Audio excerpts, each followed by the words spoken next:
Hello friends, very good morning. So before we begin today's editorial, చిన్న announcement. CAT exam prepare అవుతున్న వాళ్ళకి good news. CAT Infinity classes launch చేస్తున్నాం from 19th April 19th నుంచి classes start అవుతాయి for CAT aspirants. Today India is moving towards the direction of privatization. మీకు నరేంద్ర మోదీ గారు privatisation వైపు అడుగులు వేస్తున్నారు. సో ప్రైవేట్ సెక్టర్ థ్రైవ్ అవుతున్న కొద్దీ ఎక్కువగా ఉద్యోగాలు వచ్చేది ఎంబీఏ ఆస్పిరెంట్స్కి, సో ఎంబీఏ గ్రాడ్యుయేట్స్కి. అండ్ ఇండియాలో ఎంబీఏ చేయడానికి ఉన్న the most premium exam, top most exam is cat. So ఈ క్యాట్ క్లాసెస్ మనం ఇన్ఫినిటీ మోడల్లో అంటే లైఫ్ టైం వ్యాలిడిటీతో ఓపిక్గా, టైం ప్రెషర్ లేకుండా జాగ్రత్తగా డీటెయిల్డ్గా చెప్పడం అనేది జరుగుతుంది. And all the faculty members are 99 percentilers. So I teach English and quant చెప్పేశారు, డిఐ చెప్పేశారు, ఎల్ఆర్ చెప్పేశారు, అందరూ కూడా 99 percentilers వస్తారు. మా గైడెన్స్ మీకు వస్తుంది, టెస్ట్స్ ఉంటాయి.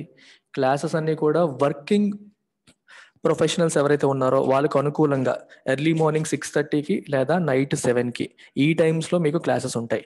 డే టైంలో రెగ్యులర్ ఆఫీస్ అవర్స్లో క్లాసెస్ ఉండవు. మార్నింగ్ 6:30కి అండ్ ఈవినింగ్ 7కి. సో వారానికి ఎక్కువ క్లాసెస్ లేకుండా ఒక 6 to 7 to 8 క్లాసెస్ మాత్రమే ఉంటాయి. They are good enough. ఆ క్లాసెస్ వింటూ చక్కగా ప్రిపేర్ అవుతూ ఉంటే మీరు ఈజీగా క్రాక్ చేయగలుగుతారు. సో దీని గురించి మీరు ఎంక్వైరీ ఫర్దర్ డీటెయిల్స్ కావాలంటే ఈ నెంబర్కి కాల్ చేయొచ్చు. ప్రత్యూష మేడం నెంబర్కి కాల్ చేసి మీరు జాయిన్ కావచ్చు. So this is about cat. And one more announcement, UPSC aspirants కోసం ఆన్సర్ రైటింగ్ ప్రోగ్రామ్ స్టార్ట్ చేసాం. యూపీఎస్సీ చాలా మంది మేము ఓన్గా చదువుకుంటాం, మాకు ఆన్సర్ రైటింగ్ ప్రాక్టీస్ కావాలి అనుకునే వాళ్ళు యూపీఎస్సీ ఆన్సర్ రైటింగ్ ప్రోగ్రాంలో జాయిన్ కావచ్చు. సో దీనికి ఫీజు 5,000 రూపీస్ మాత్రమే. ఇది కూడా లైఫ్ టైం వ్యాలిడిటీతో వస్తుంది. సో ఈ ప్రోగ్రామ్లో ఏం జరుగుతుందంటే ఎవ్రీడే ఒక క్వశ్చన్ ఇవ్వడం జరుగుతుంది and you will write answer and submit the PDF. And respective faculty మీకు కరెక్ట్ చేసి మీ క్వశ్చన్ తగ్గట్టుగా మీరు రాసిన ఆన్సర్కి తగ్గట్టుగా ఫీడ్బ్యాక్ ఇస్తారు. ప్లస్ ఎవ్రీ వీక్ ఒక లైవ్ సెషన్ జరుగుతుంది. ఆన్సర్ రైటింగ్ ఎలా చేయాలి అని ఒక శాంపుల్ క్వశ్చన్ తీసుకొని మ్యామ్ కానీ సార్ కానీ ఒక క్లాస్ చెప్పడం అనేది జరుగుతుంది. So weekly 1 session plus daily answer writing practice. So దీనికి ఫీజు కూడా చాలా తక్కువ, విత్ లైఫ్ టైం వ్యాలిడిటీ పెట్టడం అనేది జరిగింది. సో ఈ 2 కొత్త అనౌన్స్మెంట్స్. ఇంట్రెస్ట్ ఉన్న వాళ్ళు ఈ నెంబర్కి కాల్ చేసి మీరు జాయిన్ కావచ్చు. థర్డ్ థింగ్ వచ్చేసి మీకు ఆల్రెడీ చెప్పాను, వీక్ లాంగ్ డెమో క్లాసెస్ జరుగుతున్నాయి. ఏపీఎస్సీ కావచ్చు, యూపీఎస్సీ కావచ్చు, బ్యాంక్ ఎగ్జామ్స్ కావచ్చు, ఎస్ఎస్సీ ఎగ్జామ్స్ కావచ్చు, మీరు ఏ ఎగ్జామ్ ప్రిపేర్ అవుతున్న వాళ్ళైనా సరే you can attend our trial classes or demo classes. దానికోసం మన ఈ వీడియో యొక్క కామెంట్ సెక్షన్లో వాట్సాప్ గ్రూప్ లింక్స్ ఉంటాయి. ఆ వాట్సాప్ గ్రూప్ పైన క్లిక్ చేసి మీరు లోపలికి వచ్చేయండి. అక్కడ మీకు ట్రయల్ క్లాసెస్ యొక్క లింక్స్ పెడతాను. మీరు లైవ్ అటెండ్ అయ్యి మన ఫ్యాకల్టీ మెంబర్స్ ఎలా ఉన్నారు, గ్రూప్ 2 కావచ్చు, గ్రూప్ 1 కావచ్చు, యూపీఎస్సీ కావచ్చు, బ్యాంక్ ఎగ్జామ్స్, ఎస్ఎస్సీ అన్నిటికీ కూడా ఎర్లీ మార్నింగ్ నేను షెడ్యూల్ పెడతాను, ఇవాళ ఏ క్లాసెస్ ఉంటాయని. ఆ షెడ్యూల్ చూసుకొని మీరు లైవ్ అటెండ్ అయ్యి మీకు నచ్చినట్లయితే you can come and join. So that's about it. So let's begin today's editorial. The title says a good start. ఒక మంచి ఆరంభం. దేని గురించి చూద్దాం. Fund support from government is vital for continual treatment of those with rare diseases కి సంబంధించిన editorial ఇది. Rare diseases treatment కోసం అని చెప్పి గవర్నమెంట్ ఒక కొత్త పాలసీ లాంచ్ చేసింది, national policy for rare diseases 2021. ఇది లాంచ్ చేయడం అనేది జరిగింది. డాక్టర్ హర్షవర్ధన్ మన హెల్త్ మినిస్టర్ లాంచ్ చేశారు. సో ఈ పాలసీ గురించి మీరు పిఐబి వెబ్సైట్లో అనౌన్స్మెంట్ ఉంటుంది, you can go through that. దాని యొక్క లింక్ నేను డిస్క్రిప్షన్లో పెడతాను. You can click on the link and go through the entire announcement of the policy. Right. So ఏంటో ఇది వైటల్ అంటే అర్థం ఏంటి? Very important. ఏంటి important? Fund support from government is important. చూడండి, రేర్ డిసీజెస్ అంటే అర్థం ఏంటి? చాలా తక్కువ మందికి మాత్రమే వచ్చే డిసీజెస్, అందరిలోనూ కామన్ గా వచ్చేది కాదంటే ఒక రకంగా ఇప్పుడు కరోనాకు ఆపోజిట్ లాగా అనమాట. కరోనా ఎవరికి చూసినా వస్తుంది, దానికి ఎగ్జాక్ట్ ఆపోజిట్ చాలా తక్కువ మందికి వస్తుంది. సో అట్లాంటివి అలా తక్కువ మందికి వచ్చినప్పుడు వచ్చే ప్రాబ్లం ఏంటి చెప్పండి? ఇనఫ్ ఇన్ఫర్మేషన్ ఉండదు. సిమ్టమ్స్ ఎలా ఉంటాయి ఇలాంటి పూర్తి ఇన్ఫర్మేషన్ ఉండదు. దానిపైన ఇనఫ్ రీసెర్చ్ జరగదు. ఫార్మా కంపెనీ వాళ్ళు దానిపైన రీసెర్చ్ చేసి ట్రీట్మెంట్ కనిపెట్టడానికి అంతగా ఇష్టపడరు. ఎందుకు? వాళ్ళకి అంత బిజినెస్ అవ్వదు కదా. తక్కువ మందికి జబ్బు వస్తుందంటే దాని ట్రీట్మెంట్ కోసం వాళ్ళు రీసెర్చ్లు చేసి మందులు కనిపెట్టి చేయాలంటే ఆ కాస్ట్ ఎక్కువైపోతుంది, వాళ్ళకి బిజినెస్ ప్రాఫిట్ తగ్గిపోతుంది. సో అందువల్ల దానిపైన ఇనఫ్ రీసెర్చ్ అండ్ డెవలప్మెంట్ జరగదు, మందులు ఉండవు, ట్రీట్మెంట్ ఆప్షన్స్ తక్కువగా ఉంటాయి. అట్లాంటి వాటిని మనం రేర్ డిసీజెస్ అంటాం. రైట్. ఇలాంటి రేర్ డిసీజెస్ తో సఫర్ అయ్యే వాళ్ళని పట్టించుకునే వాళ్ళు ఉండగా సఫర్ అవుతూ ఉంటాం. అందుకని గవర్నమెంట్ ఒక కొత్త పాలసీ లాంచ్ చేసింది. సో ఆ పాలసీ డీటెయిల్స్ బాగున్నాయా బాలేవా ఏంటి అనేది ఎడిటోరియల్ యొక్క objective. It is binding on a welfare state to take care of every single citizen. Welfare state అంటే అర్థం ఏంటి? ఇన్ఫాక్ట్ మన DPSP, directive principles of state policy ఏం చెప్తుంది? India is a welfare state. Welfare state అంటే అర్థం ఏంటి? ప్రజల సంక్షేమం కోసం పాటుపడే ప్రభుత్వం. ప్రభుత్వం అనేది ప్రజల సంక్షేమం కోసం పాటుపడాలి అని చెప్తుంది. It is binding on welfare state. అంటే వెల్ఫేర్ స్టేట్ పైన what is binding? To take care of every single citizen.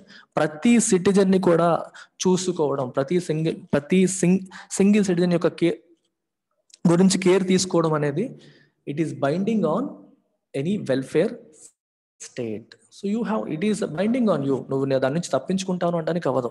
If something is binding on you, అది నీ బాధ్యత. You cannot escape from it అని అర్థం.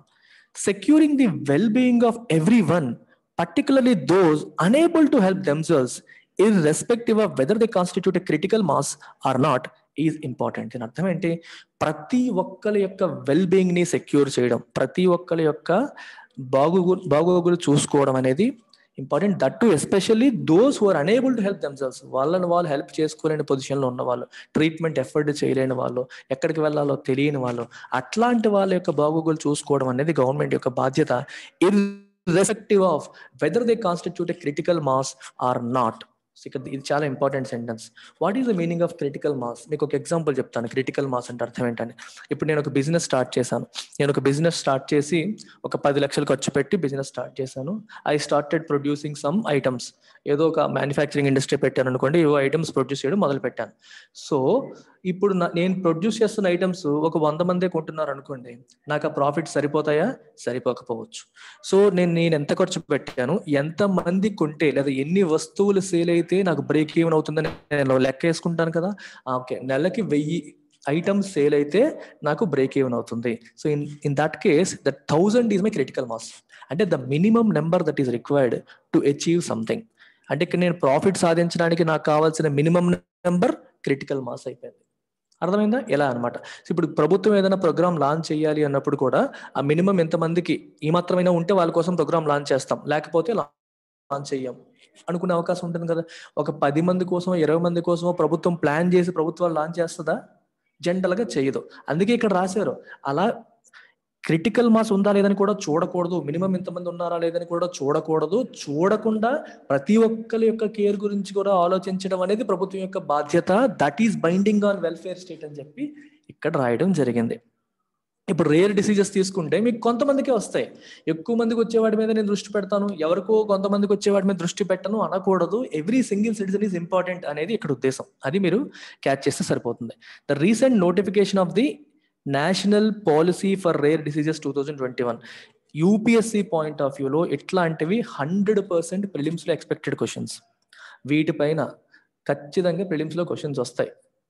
Consider the following statements about national policy for rare diseases 2021. అంతే, అలా రాస్తారు. ఆ పాలసీలో ఉన్న ఒక 4 స్టేట్మెంట్లు రాస్తారు. Which of them are correct, 1 and 2, 2 and 3, 2, 3 and 4 ఇట్లా వస్తాయి. సో ఇవి మస్ట్ అనమాట. దట్ టు రీసెంట్గా వచ్చింది. అండ్ పిఐబిలో వస్తాయి. ఇట్లాంటివన్నీ కూడా మీరు చూసుకొని నోట్ చేసుకోవాలి ఏ రోజు కాదు. దీనిపైన ఒక వీడియో నేను సాయిరామ్ సార్ కానీ పావని మేడం కానీ చేయమంటాను. You will have a separate video on this. The recent notification of the national policy for rare diseases 2021 after various interventions including the court is pegged on this principle of inclusion. దీని అర్థం ఏంటి చెప్పండి? What is the meaning of intervention? నేను చాలాసార్లు చెప్పాను. Intervention అంటే interfere అవ్వడం for a positive thing. Interfere అవ్వడం అనేది జనరల్ గా మనం నెగిటివ్ గా తీసుకుంటామా, పాజిటివ్ గా తీసుకుంటామా? Negative. Don't interfere in my affairs, ఎందుకు నా విషయాల్లో దూరుతున్నావు అంటాం. కానీ intervention is a positive thing. అంటే ఒక ప్రాబ్లం ఉంది, ఒక డిఫికల్టీ ఉంది, ఆ డిఫికల్టీని ఆ ప్రాబ్లమ్ని సాల్వ్ చేయడానికి ప్రభుత్వం కానీ ఏదైనా ఆర్గనైజేషన్ కానీ ఇంటర్ఫియర్ అయింది అనుకోండి, దాన్ని మనం ఇంటర్వెన్షన్ అంటాం. అంటే ఈ రేర్ డిసీజెస్ విషయంలో ప్రభుత్వం సరైన యాక్షన్ తీసుకోవట్లేదు అని చెప్పి కొన్ని ప్రజా సంఘాలు కానీ కోర్టులు కానీ ఇంటర్వ్యూన్ అయ్యాయి, ఇంటర్వెన్షన్ వచ్చింది. వాటన్నింటి తర్వాత ఇప్పుడు ఈ పాలసీ అనేది లాంచ్ చేయడం జరిగింది. ఈ పాలసీ కూడా ఇట్ ఈస్ పెగ్డ్ ఆన్ అంటే అటాచ్డ్, పెగ్ అయింది అంటే అటాచ్ అయింది. దేనికి అటాచ్ అయింది?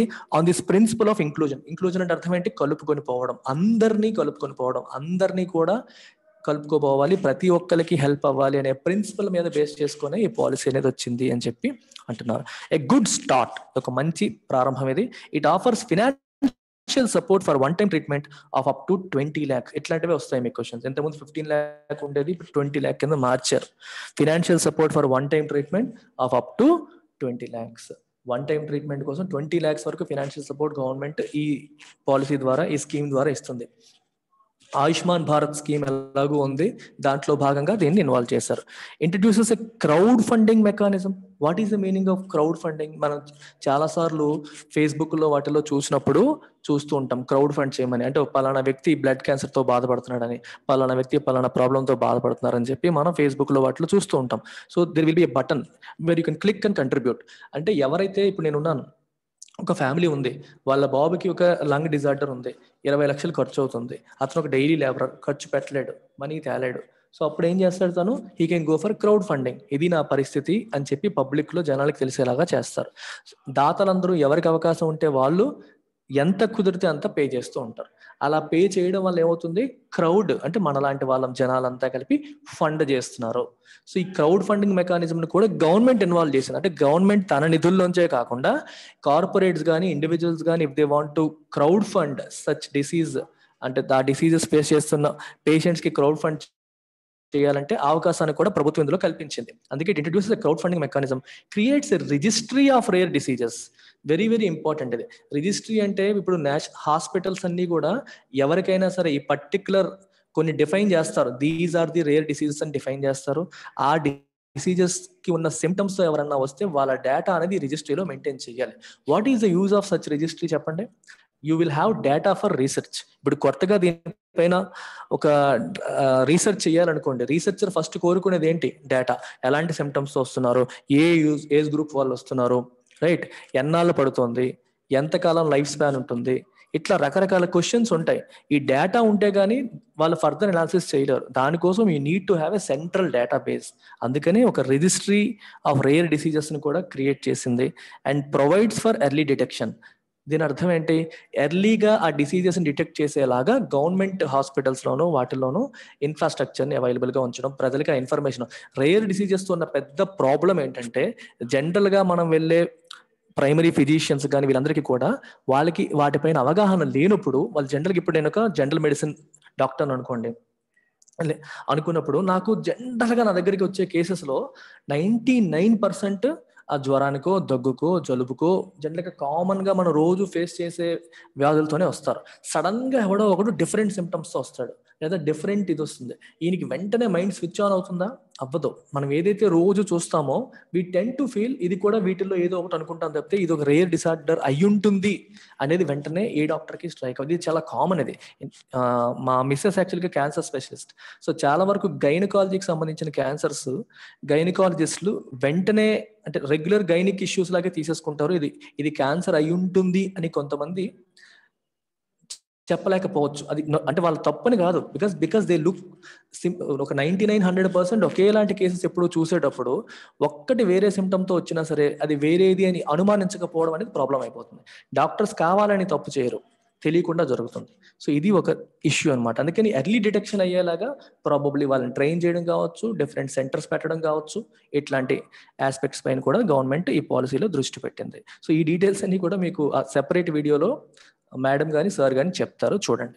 In its final form, however, the policy has left the rare diseases lobby sorely disappointed అనే క్రూషియల్ నోట్. ఒక విషయంలో మాత్రం ఈ రేర్ డిసీజెస్ మీద ఒక లాబీ ఉంది. అంటే రేర్ డిసీజెస్ పైన పాలసీ తీసుకురావాలి, వాళ్ళకి హెల్ప్ చేయాలని చెప్పి ఎవరెవరైతే పోరాటం చేస్తున్నారో వాళ్ళందరూ ఒక విషయంలో దే వర్ సోర్లీ డిసప్పాయింటెడ్, చాలా ఎక్కువగా డిసప్పాయింట్ అయ్యారు ఒక క్రూషియల్ విషయంలో. ఏంటది? Rare diseases are broadly defined as diseases. ఏంట విషయం చూద్దాం. That infrequently occur in a population and 3 markers are used. అసలు రేర్ డిసీజెస్ ని ఎలా డిఫైన్ చేస్తాం మనం? As diseases that infrequently occur. Frequent గా వచ్చేవి కాదు అవి, ఇన్ఫ్రీక్వెంట్ గా, చాలా రేర్, పేరులో ఉంది కదా రేర్, చాలా తక్కువగా వచ్చేవి in a population. And 3 markers are use. Rare diseases identify చేయడానికి 3 మార్కర్స్. ఏంటవి? ఒకటి, total number of people with the disease. ఈ రేర్ డిసీజ్ వచ్చిన పీపుల్ ఎంతమంది, ఇట్స్ ప్రివిలెన్స్ ఎంతవరకు స్ప్రెడ్ అయింది, ఒక చోట ఉందా, ఎక్కువ ఏరియాల్లో స్ప్రెడ్ అయిందా?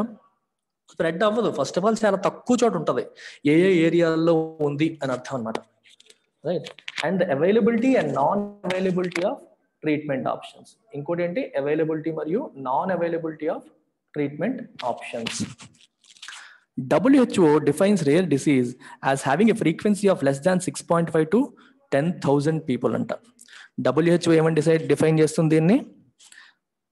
As having a frequency of less than 6.5, అంటే 10,000 మందిలో కేవలం 10 మంది లేదా అంతకంటే తక్కువ మందికి మాత్రమే వచ్చే డిసీజ్ని రేర్ డిసీజ్ అని చెప్పి WHO డిఫైన్ చేస్తుంది. ఇది కూడా చూడండి, availability and non availability of treatment option. ఈ 3 మార్కర్స్, ఎంతమందికి వస్తుంది, ఎన్ని చోట్ల ఉంది, మరియు ట్రీట్మెంట్ ఆప్షన్స్ ఉన్నాయా లేవా, ఈ 3 ఆస్పెక్ట్స్ బట్టి ఒక రేర్ డిసీజ్ని డిఫైన్ చేస్తారు. WHO ఏమని చెప్తుంది, 10,000 మందిలో 10 మందికి మాత్రమే వచ్చేలాంటి డిసీజ్ని రేర్ డిసీజ్ అని WHO డిఫైన్ చేస్తుంది. As per and estimate, there are 7,000 known rare diseases with an estimated 300 million patients in the world and 70 million are in India. World wide తీసుకుంటే 7,000 రేర్ డిసీజెస్ ఉన్నాయి, 300 మిలియన్ అంటే 30 కోట్ల పేషెంట్లు ఉన్నారు world wide. అందులో 7 కోట్ల మంది, 70 million patients are in India. According to the Organization for Rare Diseases India, these include ఏంటా డిసీజెస్, కొన్ని చూడండి. ఇన్హెరిటెడ్ క్యాన్సర్స్, అంటే మన పేరెంట్స్ నుంచి, మన పెద్దవాళ్ళ నుంచి ఇన్హెరిట్ చేసుకున్న క్యాన్సర్స్, వంశపారపర్యంగా వచ్చే జబ్బులు ఉంటాయి, జెనెటిక్ డిసీజెస్ లాంటివి అనమాట, అట్లాంటివి. ఆటో ఇమ్యూన్ డిజార్డర్స్, ఇది చాలా కామన్ గా మనం వింటాం. What is auto immune disorder? Immunity అంటే అర్థం ఏంటి, మన బాడీలోకి ఏదన్నా ఫారెన్ బాడీ ఎంటర్ అయినప్పుడు, అంటే మనకి ఏదన్నా డిసీజ్ కాదు మైక్రో ఆర్గానిజం లోపలికి ఎంటర్ అయితే దాన్ని ఫైట్ చేయడానికి మన ఇమ్యూన్ సిస్టమ్, మన తెల్ల రక్త కణాలు యాంటీబాడీస్ ని ప్రొడ్యూస్ చేస్తాయి. కొన్నిసార్లు ఏమవుతుందంటే నిజంగా ఈ లోపల నుంచి ఏమీ రావు, బయట నుంచి ఏది లోపలికి ఎంటర్ అవ్వదు, కానీ ఏదో ఎంటర్ అయిపోయింది అని ఫీల్ అయిపోయి మన వైట్ బ్లడ్ సెల్స్ యాక్టివేట్ అయిపోయి యాంటీబాడీస్ ప్రొడ్యూస్ చేస్తాయి అనుకోండి. ఈ యాంటీబాడీస్ ఆ ఫారిన్ మైక్రో ఆర్గానిజమ్స్ బదులు, అంటే బయట నుంచి వచ్చిన ఈ బ్యాక్టీరియాని, వైరస్ల బదులు మన ఓన్ సెల్స్ ని డ్యామేజ్ చేస్తాయి కొన్నిసార్లు. దాన్నే ఆటో ఇమ్యూన్ డిసీజ్ అంటాం. అర్థమైందా?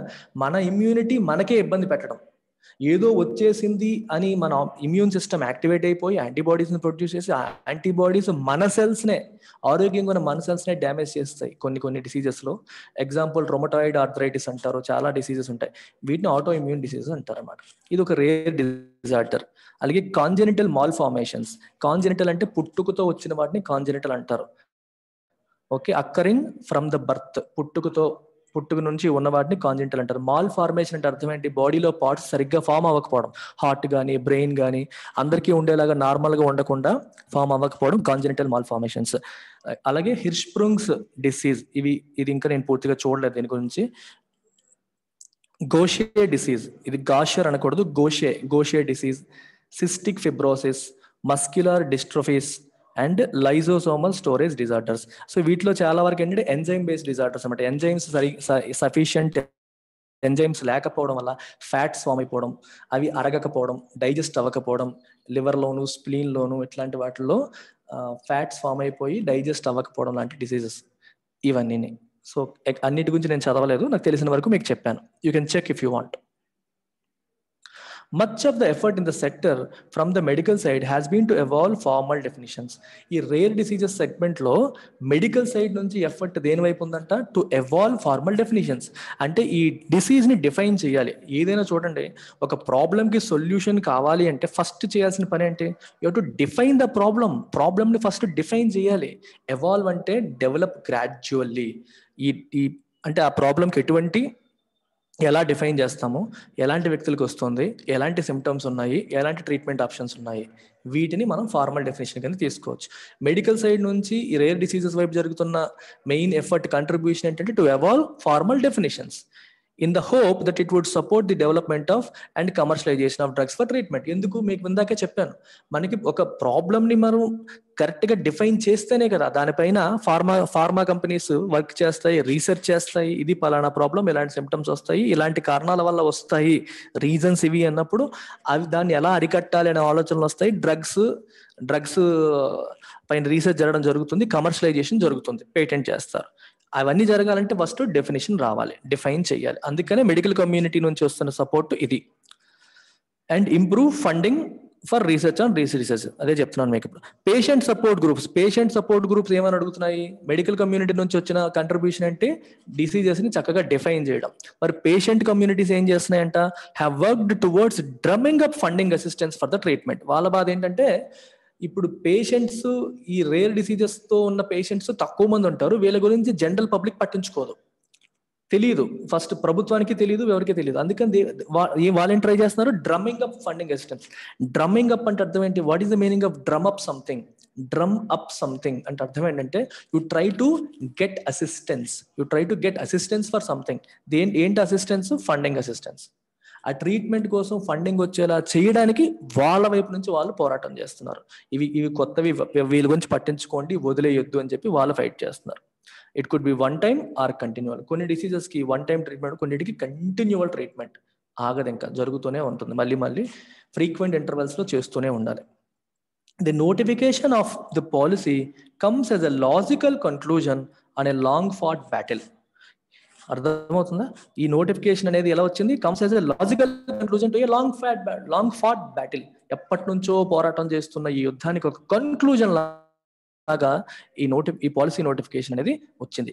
అండ్ యెట్ అయినప్పటికీ stop short of delivering the complete mandate. వాళ్ళు కోరుకున్న మొత్తం ఇవ్వగలిగిందా? ఇవ్వలేదు. It stops short.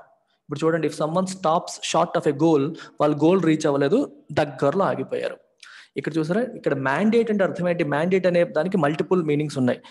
Political mandate అంటారు, రాజకీయ తీర్పు. ఎలక్షన్ మ్యాండేట్, ఎలక్షన్స్, ఎన్నికల తీర్పు, అలా అని ఒక meaning. And what is your mandate అంటే నీ బాధ్యత ఏంటి? It is RBI's mandate to maintain inflation in the range of 2% to 6% అన్నారు అనుకోండి. ఆర్బీఐ యొక్క రెస్పాన్సిబిలిటీ ఎందుకు? గవర్నమెంట్ ఆఫ్ ఇండియా చెప్పింది. Government of India mandated reserve bank of India to maintain inflation in the range of 4 ± 2%. Okay, so it is officially required to do that. Mandate అంటే అర్థం ఏంటి? Official requirement. అలాగే government కూడా complete గా చెయ్యాల్సింది చెయ్యలేదు, సగంలో ఆగిపోయింది, కొంచెంలో ఆగిపోయింది అని అర్థం. ఎందుకు ఆగిందో చూడండి.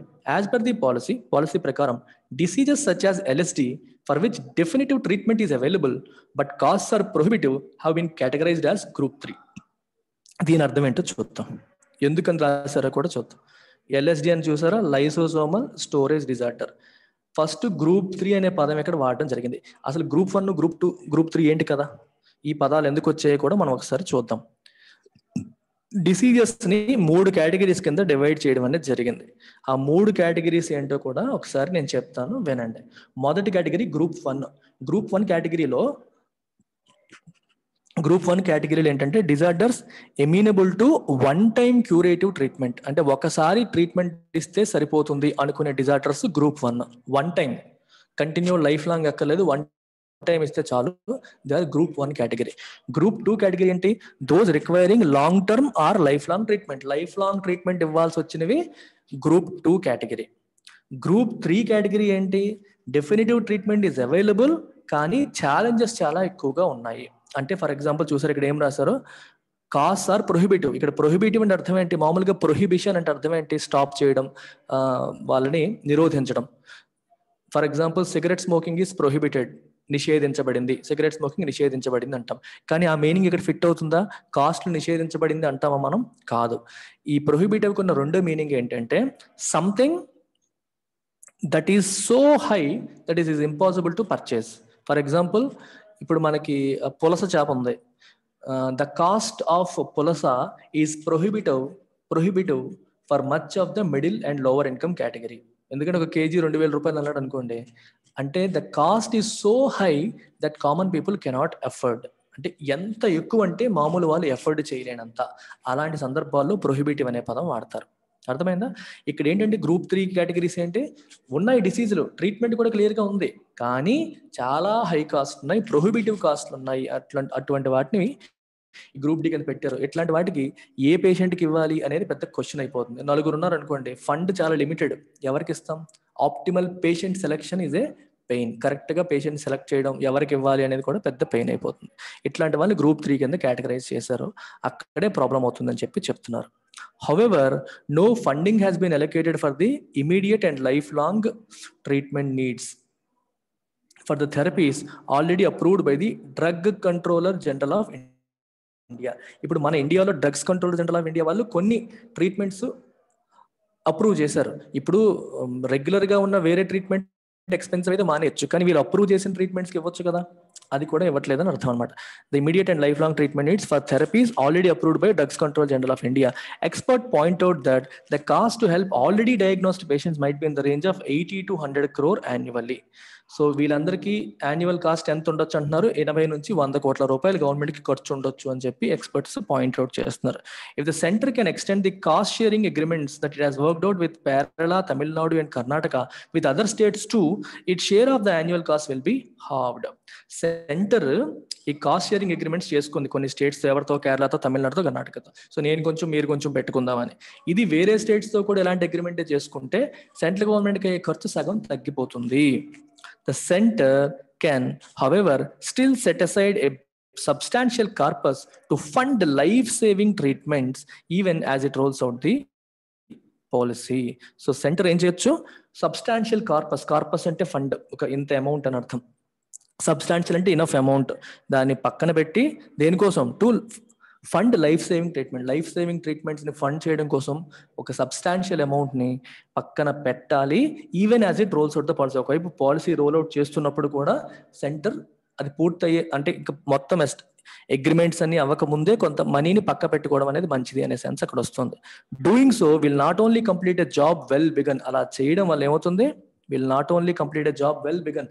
మంచిగా ఒక మంచి ప్రోగ్రామ్ మీరు స్టార్ట్ చేశారు, అది మంచిగా కంప్లీట్ అవుతుంది. Even if not half done, but also cement its commitment towards the welfare of every citizen in India. Cement అంటే బలపరచడం. సిమెంట్ ఏం చేస్తుంది, ఇట్ మేక్స్ ఇట్ స్ట్రాంగ్ కదా, గట్టిగా నిలబెడుతుంది గోడని. అలాగే ఎవ్రీ సిటిజన్ ఆఫ్ ఇండియా యొక్క వెల్ఫేర్ కోసం ప్రభుత్వానికి ఉన్న కమిట్మెంట్ ని అది బలవర్ధకం చేస్తుంది, సిమెంట్ చేస్తుంది, స్ట్రెంగ్తెన్ చేస్తుంది. ఎప్పుడు, if the government sets aside a substantial amount of fund for these life saving treatments, అలా చేసినప్పుడు అది జరుగుతుంది. Right, so that's about it. Take care, bye.